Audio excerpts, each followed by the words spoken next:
So guys, ito para papunta ako nito sa sa school. Kasi nag-learn ako ng tourism. Tapos malapit lang to, harapan lang to ng aming school.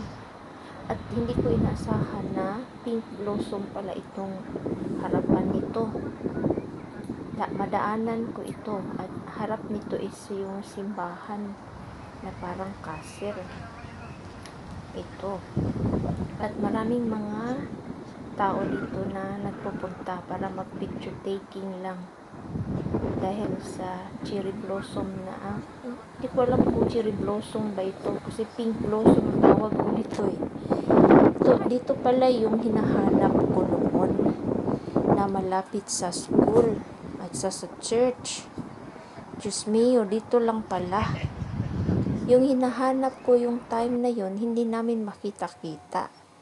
Pero ngayon na hindi ko nahanap. Ganda, oh. Ayan.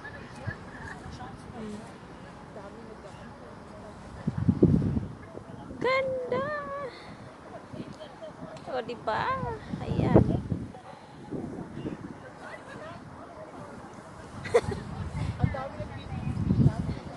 Yan. Ganda.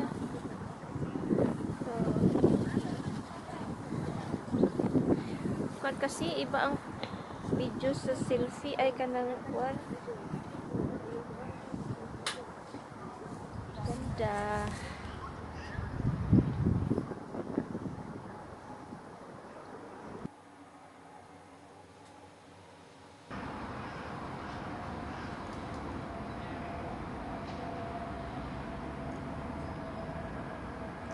Yan yung simbahan.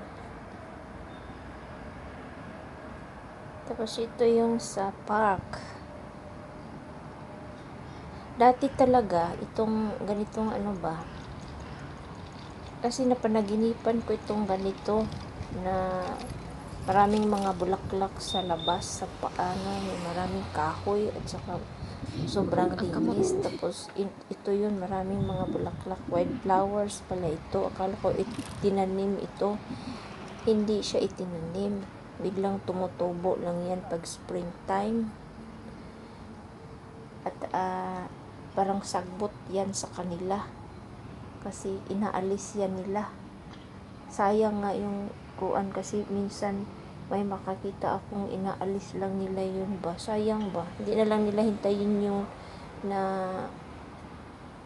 parang yung bulak niya.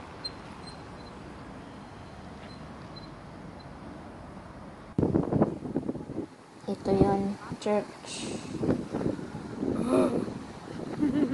Harapan ng aming school. Lamig. Pwede.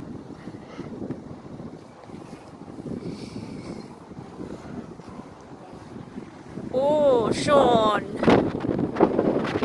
Oh my God. So windy.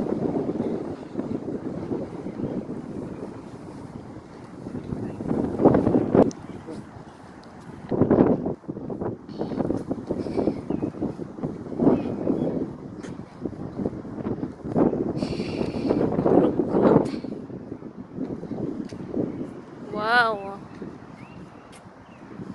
Nice.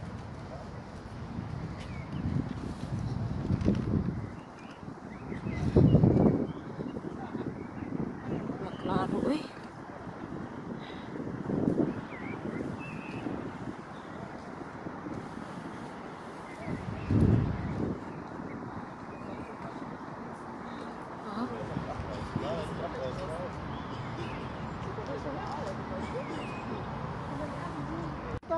Gana. Kaya mag-ano tayo.